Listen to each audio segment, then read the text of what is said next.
Welcome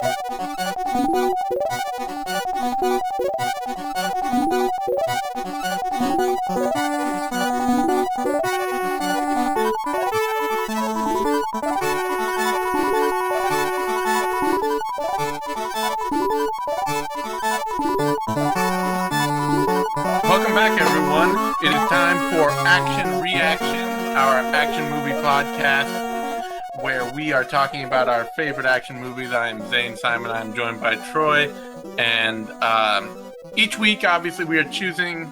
Or I say obviously, but I need to explain it because whatever. This is new. We're choosing a theme. Troy's choosing a theme. I'm letting him. I'm not sure why, but I feel like I felt like it was a good idea once, and I've yet to have the heart to stop him. Yeah, in spite of all mounting evidence, at this point, like letting me pick topics is, I don't know, you're denying global warming at this point. There's a lot of evidence that this is a bad thing that's happening in your life. True, you are the lone polar bear on an ice floe of people. That does seem right. Oh, but anyway, I'm letting Troy choose a theme each week, and then we're each picking a action movie to watch to match that theme. Hopefully, something that the other person hasn't seen, so that we can talk about it and surprise them with it and try and make them watch it. And that's the whole thing. So, on that note, I kick it over to my co-host here, Troy O'Diamond, to talk about our theme this week. What is it? Well, our theme this week is protecting the state or the fear of losing the state. And it's a very long and old kind of conversation. So I thought we'd both have a lot of films to choose from. And it's not necessarily a political stance. I mean, people on the right always have, oh, we're losing the nation, we're being invaded by swarms, and lately there's been like the liberal response of, oh, this is not normal, America is better than this, in spite of plenty of evidence that a lot of the things we're doing is just more shit we're doing more crudely. But so it's a thing that can span political ideology, and it really is a fear of one losing the nation which they project their own values upon. Yeah, that does actually sound about as convoluted a singular idea as I would expect. I really felt like you were just going to have this really strong, like, very pointed movies about protecting the country, and now you've gone on and rambled about this whole thing. I'm really just kind of surprised that you didn't bring up lizard people in the middle of it. Oh, no, they're the ones controlling it. Okay, well, as long as we've got that out in the air, we will be probably gone by next week because the lizard people will have taken us over. Do you drink fluoridated water, Zane? Because I can't keep co-hosting this podcast with you if you do. I only drank it until I figured out how much lead there was in it. So. Oh yeah, that's that good shit. That's right. So I gotta know, you've chosen a theme. I have a feeling I know what movie you've chosen to match that theme, but I don't know yet, so I have to know. I am absolutely quivering with excitement. I wait with beaded brow and bated breath. What are you making me watch? Do you want to guess, or do you just want me to tell you that you're watching White House Down? Okay, like, on the one hand, I am a little relieved because you're not making me watch Air Force One. Right. I did consider that. And having to watch Harrison Ford his way through another steaming pile of pseudo-melodramatic action sequences is a little beyond me at this point in my life. Yeah, I'm kind of tired of watching him point at people. Yeah. He does that, he just points. It's weird. On the other hand, I am not getting to watch Team America World Police again. And that, I feel like, is just a little bit of a damn shame. Well, I'm bringing you fresh exposure to new art. This is true. I have not seen White House Down, mostly because it looks terrible, and any shoulder anything associated with it looks like the goofiest shit I've ever seen in my life. Well, okay, that's the problem. You're thinking of the wrong movie. Olympus Has Fallen came out around the same time, and I understand that when you see Gerard Butler in something, you're like, oh yeah, that's obviously a pile of shit, and it was.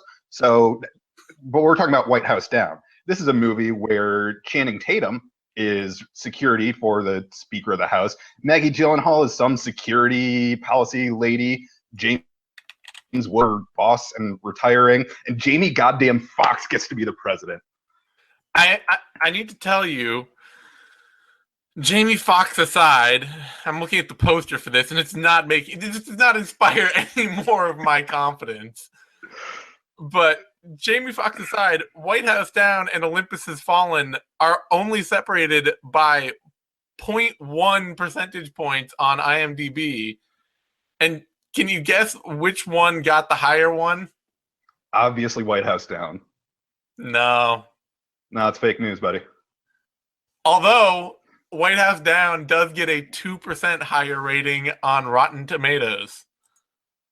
Oh yeah, that's one we work on. That's the good one. All right. So I am really, really. I knew this was coming. I had a feeling. I gave you 2 movies you ended up liking in a row. Did you think this was going to keep going?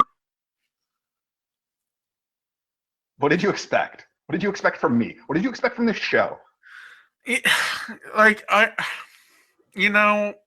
Sometimes I just accept things. I have this problem where I'll get an idea. Somebody will give me an idea and they're enthusiastic about it, and it involves something that I have a lot of knowledge about, like movies.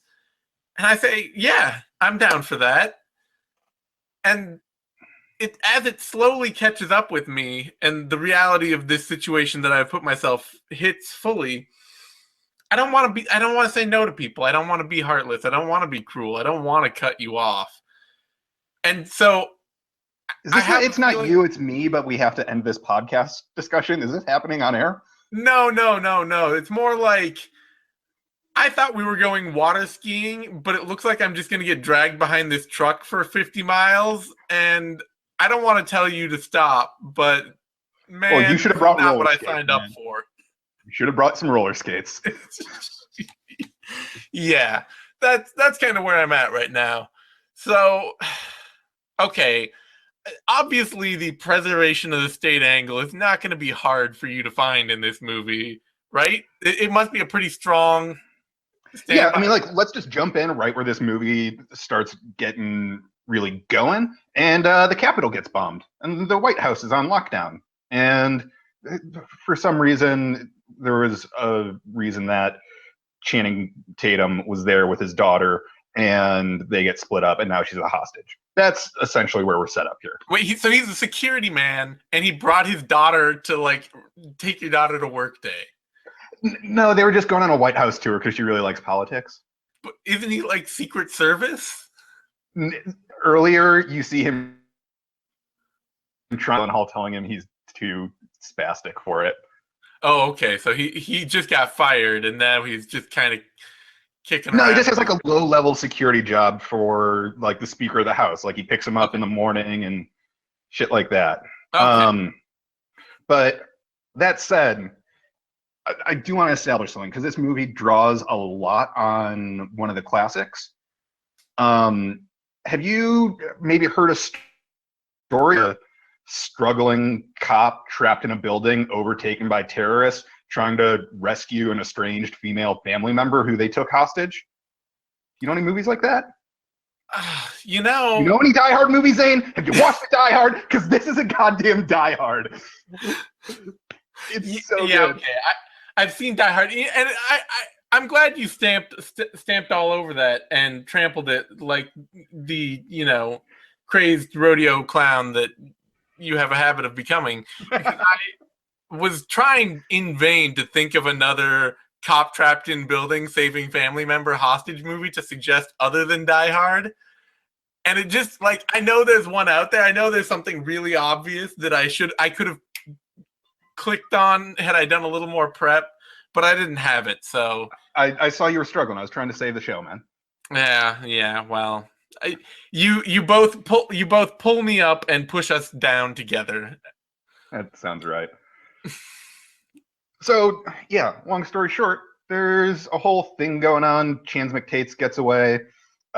James Woods is the retiring security guy, gets the president to a safe spot, and then betrays everybody and shoots all the other guards. He's going to try and kill the president because he has some fucking grudge. And Channing Tatum saves him. What do you think the chances are that James Woods was not actually cast or scripted in the movie and just wandered on set, like on? Oh, you think that James Wood just wanted to pull a gun on the black president? Yeah, I'm saying that might sound a little like James Woods. Well, like ever since Casino, I've just assumed that nobody's paying him to act. He just shows up and does whatever he feels like. He doesn't read a script. He's just James Woods being who he would be in this environment. It's the Nick Nolte, Dennis Hopper method of acting and casting, where you don't really do much more. You don't have to cast these actors. You don't have to pay them. All you do is you show up at their house in the morning with a limo and like a case of beer. You drive them to the set and you just let them out, and then you film it. Yeah, and it works. Yeah, and it definitely works here. Oh, it's so good. So now that we have Channing Tatum and Jamie Foxx together in hostage taken White House, we have a buddy cop movie now. It's just a buddy cop movie. And they do like a buddy cop action sequence, and their charisma is great. It's just really two big personalities and having a lot of fun with the action. And I'm going to keep stressing this throughout it. After they have their first action bad guys with vaguely white supremacist tattoos, but not really,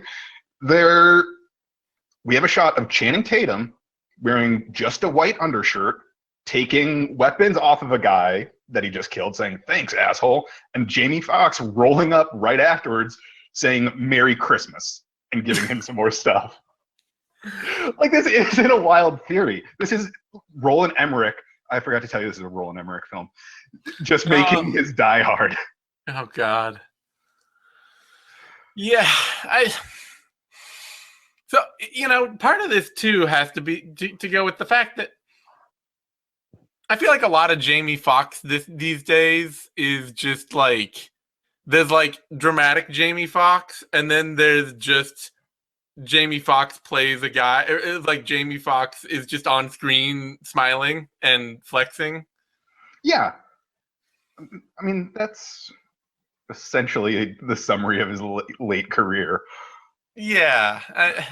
So I get the feeling this is a lot more of the latter Jamie Foxx, where we get a lot of toothy grins and... Well, you see him very clearly trying to do, like, he's not doing an Obama voice, but he's definitely like, I'm the cool black president. So he at least he's not playing the same role as the black cop in Die Hard, then, who just sits out in the car and radios to Bruce Willis to what's going on. Yeah, no, they're working together, and I mean, there's a great action sequence coming up after that where, I mean, Chance McTates is just trying to get back to his daughter and save her, has to protect the president and gets him somewhere safe, but it doesn't work. So then next thing you know, they're in a car chase on the White House lawn, and is the White House lawn even big enough? I mean, I guess it's probably big enough for a car chase. Do they just do like donuts? Because that would be awesome if they just chased each other in like donuts. There's a couple shots of it. It's really fun. Somehow, like, they drive through a tennis court and like a tennis net fucks up one of the bad guys' cars. Don't ask. It does. That's how tennis works.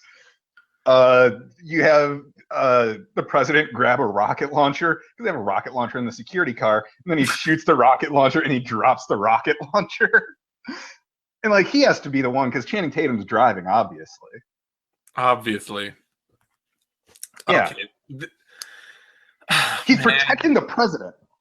I I try to play ball here. I watch these movies you recommend. I enjoy some of them.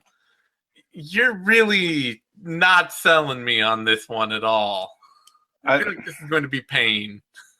It's. Did you forget the list of actors and actresses in this? It's very good. I didn't forget. I don't know. It may not be enough. This may be. Would them also stealing the FBI raid beat from Die Hard, but with a bunch of helicopters blowing up, help? God. Oh, this. Or how about some hacking scenes set to classical music?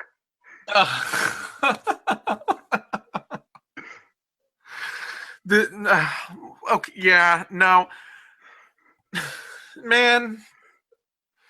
I really tried this week to like. I was like, I could pick a drier, older movie that would really slow Troy down a little and take some, and be like a lot of the other stuff I've chosen, and something a little less adventurous. But I'll pick something that I think Troy would like a little more, and I'll really try and find my muse to really like make this fun for him. And I don't know that I feel like you're doing me the same favor today. You gave me a black and white French movie with subtitles last week, you motherfucker. This is what happens. You think these chickens don't come home to roost? This is what happens when you fuck a stranger in the ass. Yeah, or when you find a stranger in the Alps. I only watch it on TNT. Oh, Lord. So, back to our preservation of the state angle. Is the state... I mean, okay, well, I guess it's a spoiler if I ask, is the state preserved? But it's definitely still under threat because the hacking guy sent a missile to Air Force One and killed the vice president. And everybody outside isn't sure if Jamie Foxx is alive or not. So they're following the presidential line of succession. Who plays the vice president? Probably just like some fucking bit actor. I don't know. Not a big role. His whole job is to get on a plane and blow up. Okay, fine. Get like some Roland Emmerich disaster porn of it, like the plane turning over, going down through the clouds. Oh God, he's great. And I'm going to tell you right now, like the entire third act of this movie is a Roland Emmerich fucking fever dream. It's it's great, but like he can't do like the broad disaster stuff he likes because it's pretty narrowly centered in the White House. So all of a sudden you have like, oh, Channing Tatum's smart idea is to burn down the White House to save the president.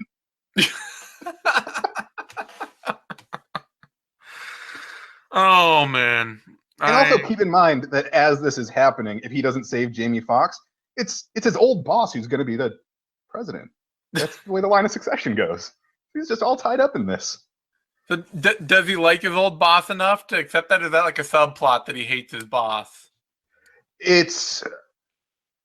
No, he's actually pretty nice. Oh, okay. And it's just that you can tell he's very conservative.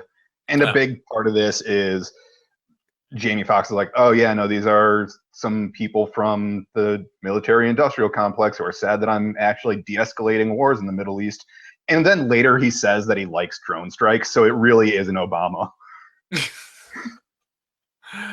Oh, too accurate, man. Too accurate. Yeah, a little. For a movie like that, that's playing a little too close to the bone. Right, and that's why I went a little convoluted on the lead up for this, because it really is like, hey, let's make a happy movie about Channing Tatum saving our idealized version of Barack Obama.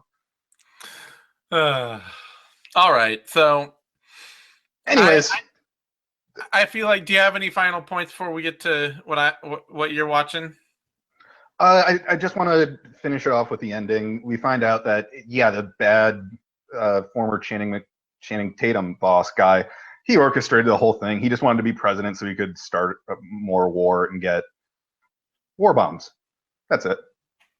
But okay. Jamie Foxx lived. They catch him and he gets thrown out, and it's great.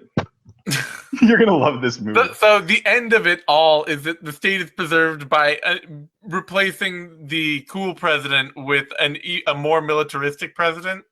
No, Okay. he's Replacing still alive, Okay. and the bad militaristic president goes away, and then Channing Tatum gets a nice little helicopter ride around Washington D.C. with his daughter and the president, who are really happy. Man, that really is a fantasy movie.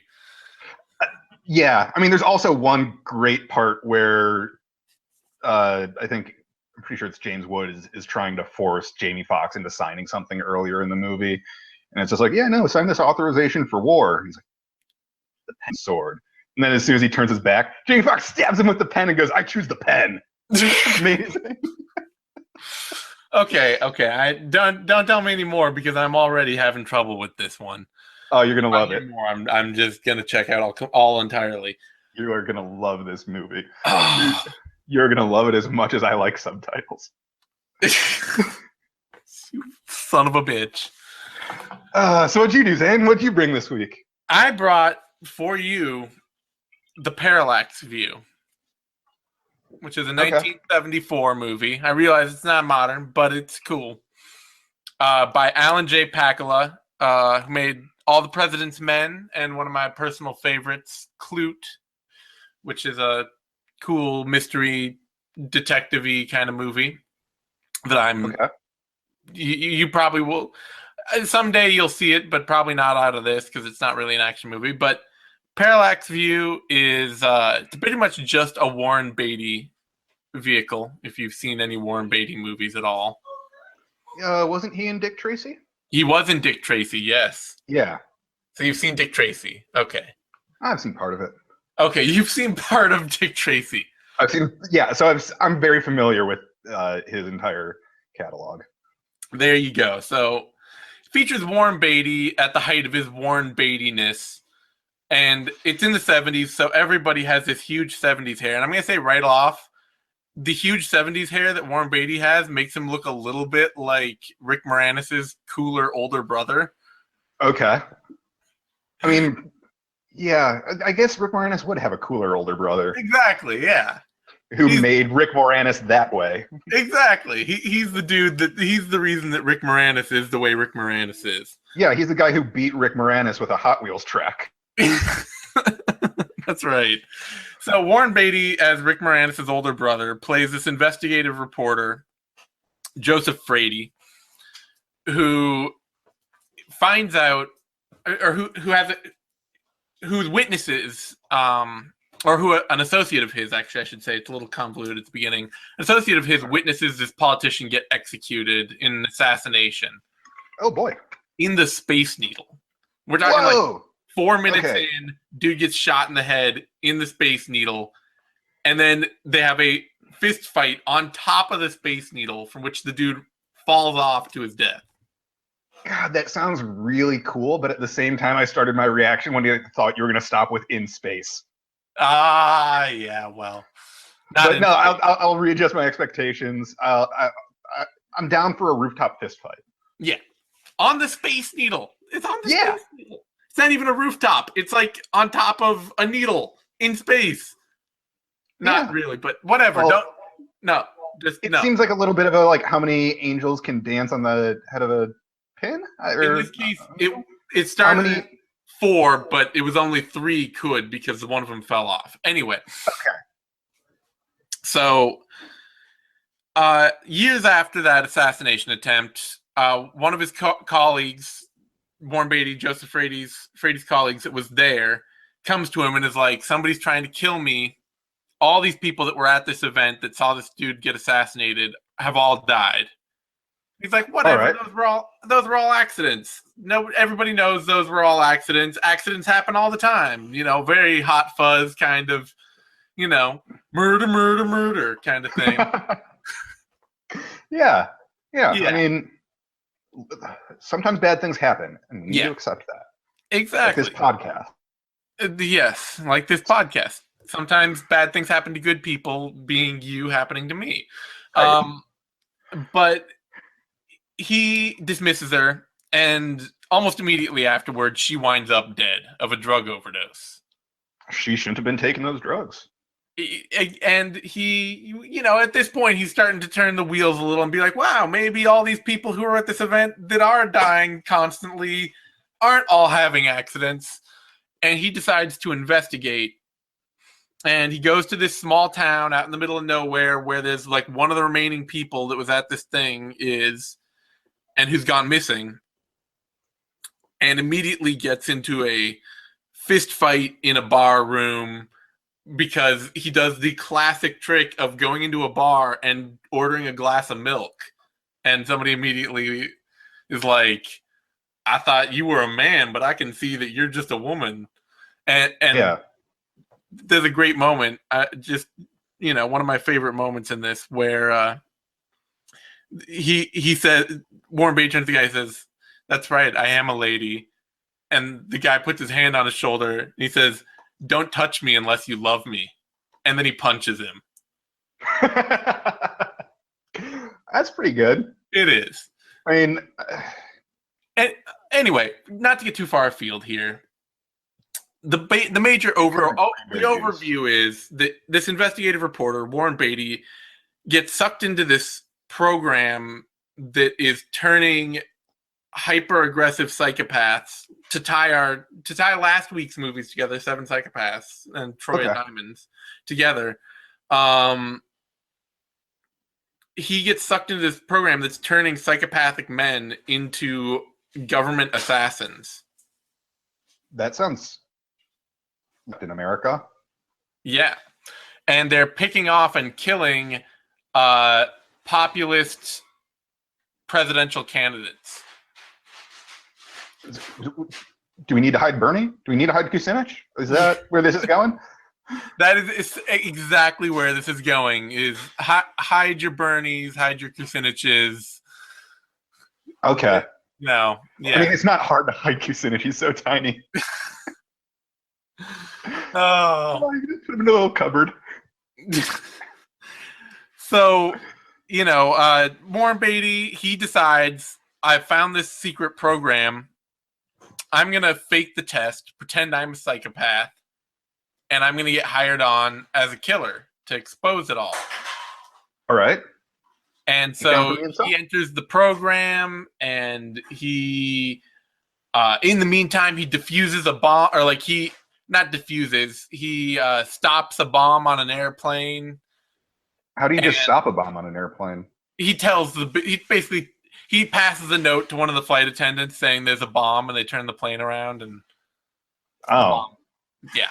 They did they still like blow up the plane on the runway? They actually, sadly, did not show the plane getting blown up. It's the 70s. They didn't have the budget to blow up a whole plane, and they didn't have CGI. You got to hang with it. It's either that or they'd have to blow up a model. I mean, look, they found room in the budget in Speed. I think they can do it here. It's true. I mean, they blew up a whole bunch of shit in the train, which I made you watch, so they should be able to do it. And that was the 60s. Yeah. Wait, real quick. We've made a few references to our first episode that no one's ever heard. Zane made me watch The Train, another fucking black and white movie. Set in France this time, but not in French, so you should be thanking me. With some French-ass names. So, it's, he enters this whole assassination program to become this assassin. They do blow up a boat. I will say that. They do blow up a boat, and you do see it. They do actually, so. Oh, so like in Speed 2. Like in Speed 2, exactly. This movie is very much like Speed 2. I think you'll find that really helpful as a reference if you go in with Speed 2 in mind. Okay, so a lot of people just putting leeches on themselves. Yeah. Okay. Not even one, but yes. And in the end, so a lot of this movie ends up being less, because I knew that you being this, being as basic as you are, would pick a movie for this week's theme that was all about protecting the state as a good thing. Because, you're all like, out there.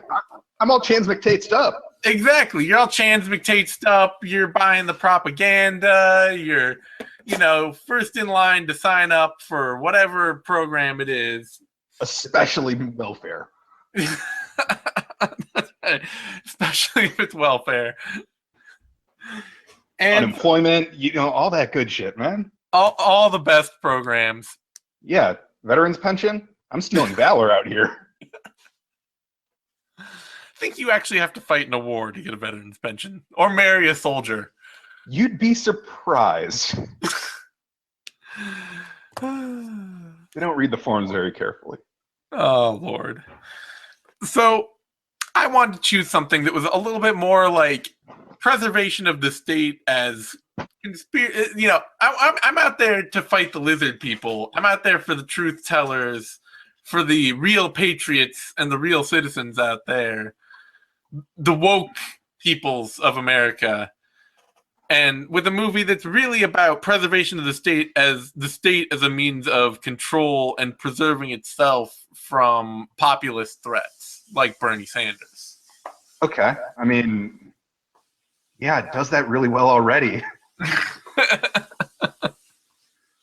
It's true. I think they do kind of miss out on the fact that people just have a built-in self-sabotage that will always prevent these kinds of things from working.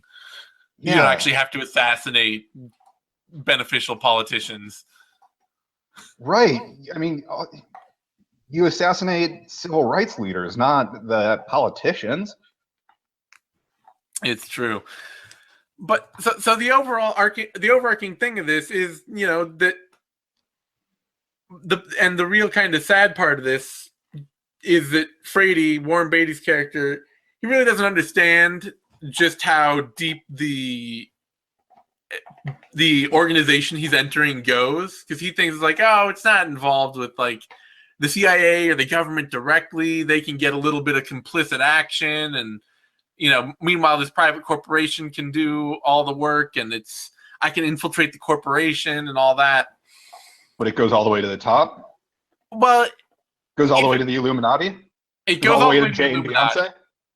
There's a scene earlier in the movie that's reflected late in the movie that's a commission investigating the assassination of the first politician who got killed. And they basically they give an announcement of like, oh, there was a lone gunman who shot him. And and we've done a thorough investigation. We will release more details as time at a later date, but this is just an announcement, so we're not taking any questions. This is, just a formal announcement at this hearing. And later in the movie, the second politician gets assassinated, and the movie closes with this government panel saying, we've done this deep, thorough investigation, and we find that Joseph Frady, Warren Beatty's character, acted alone as the assassin, and there's overwhelming evidence that he was obsessed with this first assassination and decided that the second politician was responsible and that he had to kill them, and we see no links or anything whatsoever. And they even go so far as to say that while it will not satisfy conspiracy nuts, they are absolutely certain that he acted alone and without help from any other organizations. And then once again, that this is only an official announcement and they will not be taking any questions at this time. So when the assassination happened, what direction does the politician's head go? Would it be back into the left? I was... Back. Actually, when he gets assassinated, he's driving a golf cart, and the golf cart just slowly curves off to the right and into a bunch of tables. All right. And then like it's in a big it's in this massive organizing hall, meeting hall, and the cop cars and the ambulance come through, and they have to like wind their way through these tables that are set up, and it's done really artfully and cool, and it looks really neat. It sounds like it looks neat. It does. It's the movie is really, it's really pretty, and it's got a lot of like really artistic touches to it, and it's well designed. It moves fast. Like they don't spend a lot of time setting up random like non-necessary plot points. It's got a car chase in it. A car jumps. He jumps a police car like from across a what would you call it? Like a grassy median into the air like 50 feet onto the road. Cool. And there's a fist fight in a river while it's flooding. Oh, well, that's not an efficient place to have a fist fight. The current's going to be like just taking your legs out from under you. Well, that's the danger. It adds the extra bit of drama. Yeah, I guess so. You could, I don't know, get hit with a salmon out of nowhere. That's a Fishing thing. pole. Oh, yeah. So the movie's got a lot of cool stuff in it. It's just like, it's a fun, fast-moving, like investigative 70s Warren Beatty as investigative action star against big government. I like that. I can be about this movie. I feel like we brought really similar things to the table this week. Really similar. Just I look at Parallax View, and anything you read about it, it rarely gets mentioned these days without having White House Down in the same sentence. Yeah, and we definitely both brought showcases of just powerhouse actors. Yeah, I can't think of anyone I would more represent Warren Beatty with in today's modern cinema than Channing. I can't do this. Like, no. I was talking about Jamie Foxx. Oh, okay, yeah, no. Well, that's actually not the worst comparison in the world. Yeah. Warren Beatty, he's got his strong points, and he's a great actor, but there's a lot of, like, big toothed smiling and just generally being there and being handsome. And yellow suits and hats.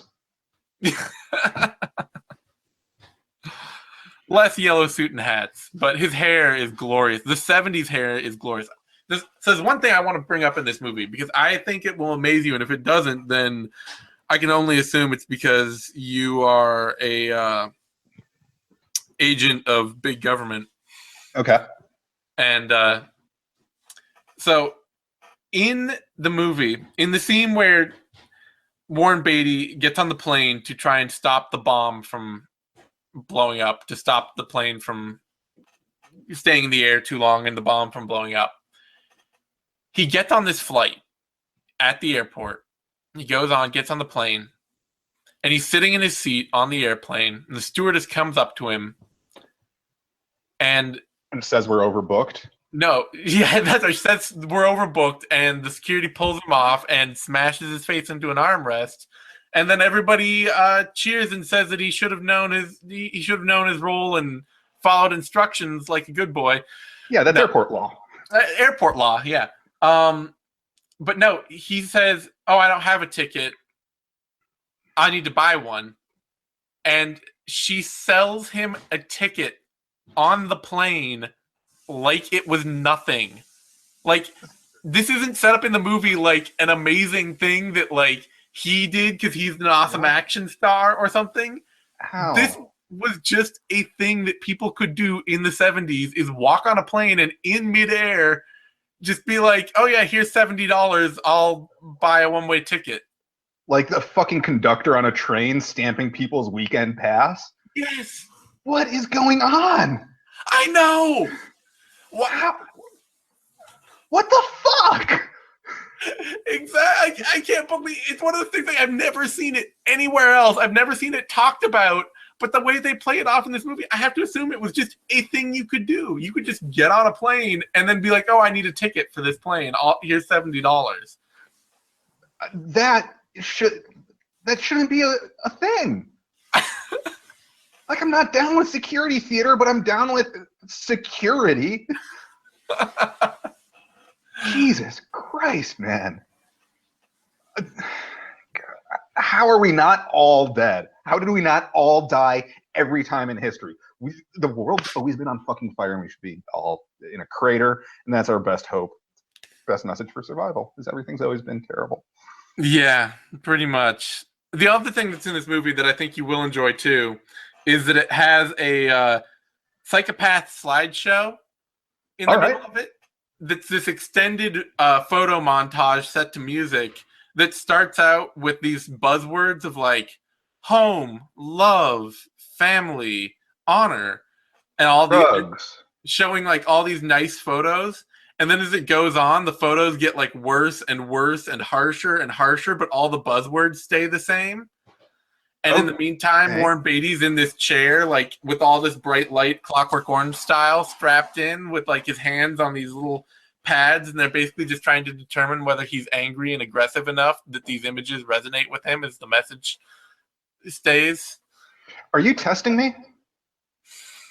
Not, well... You know, I do have a slideshow I want you to watch if you will stay there after the show's over and just keep your hands on the armrests. I cannot promise where my hands go at any time. Yeah, well, idle hands are the devil's playthings. Yeah, they are. Those little buggers get away from you. Yeah. So, yeah, at the end, it's, you know, it's a movie to wake everyone up to the controls of the evil machinations of the Illuminati, essentially. Okay, yeah, I'm very receptive to this message. I figured you would be.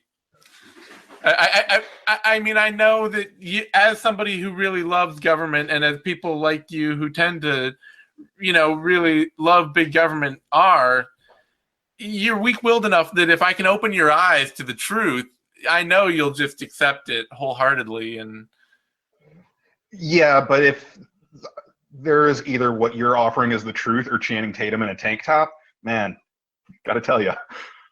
Okay, you may have a point there. Man, I gotta say, playing off this whole like conspiracy theory thing is really not doing my mental health any favors. I've got to stop. I really thought that I could carry that bit through for the whole time, but I don't want people actually thinking that I'm conspiracy theorists. And it's going to be fun watching people parse what's irony.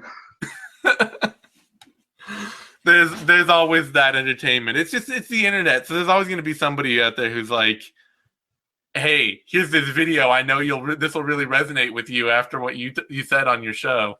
Yeah, I'm waiting for people to like just show up in your DMs being like, tell me more of the truth. On that note, you have any final thoughts before we close things up? You know, I almost want to tell you just one more line from this movie, but I think I'm just going to let you enjoy it. All right. I will enjoy it.